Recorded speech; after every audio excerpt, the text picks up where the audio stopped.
இப்போது புதிய அறிமுகம் ஆச்சி ஹோட்டல் சாம்பார் 50 கிராம் ரூபாய் 20 மட்டுமே.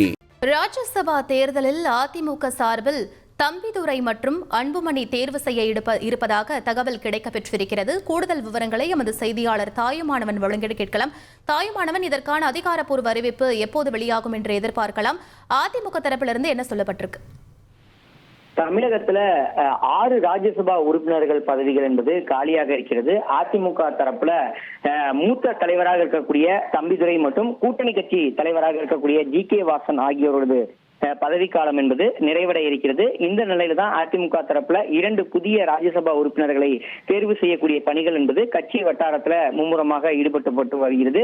அந்த வகையில மீண்டும் அதிமுக தரப்புல ராஜ்யசபா உறுப்பினராக தம்பிதுரையை தேர்வு செய்ய கட்சியினுடைய தலைமை முடிவு செய்திருப்பதாக தகவல்கள் வெளியிடப்பட்டிருக்கிறது.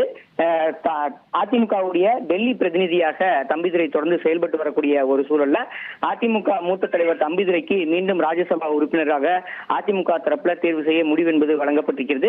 அதேபோல் மற்றொன்று கூட்டணி கட்சியாக பாமக அன்புமணி தரப்புக்கு இந்த முறை ஒதுக்கீடு செய்யப்பட இருப்பதாக தகவல்கள் வெளியாகி இருக்கிறது. அதிகாரப்பூர்வ அறிவிப்பு என்பது இன்று மாலை மாவட்ட செயலாளர்கள் கூட்டம் என்பது அதிமுக தலைமை அலுவலகத்தில் நடைபெற இருக்கிறது. இந்த கூட்டத்திற்கு பிறகாக அறிவிப்பு வெளியாகலாம் என தகவல்கள் வெளியிடப்பட்டிருக்கிறது. அந்த வகையில இந்த முறை அதிமுக தரப்புல தம்பிதுரை மற்றும் அன்புமணி ஆகிய இருவரும் ராஜ்யசபா உறுப்பினர்களாக தேர்வு செய்யப்பட இருப்பதாக தகவல்கள் வெளியிடப்பட்டிருக்கிறது. விவரங்களுக்கு நன்றி தாயுமானவன். இப்போது புதிய அறிமுகம் ஆச்சி ஹோட்டல் சாம்பார் 50 கிராம் ரூபாய் 20 மட்டுமே.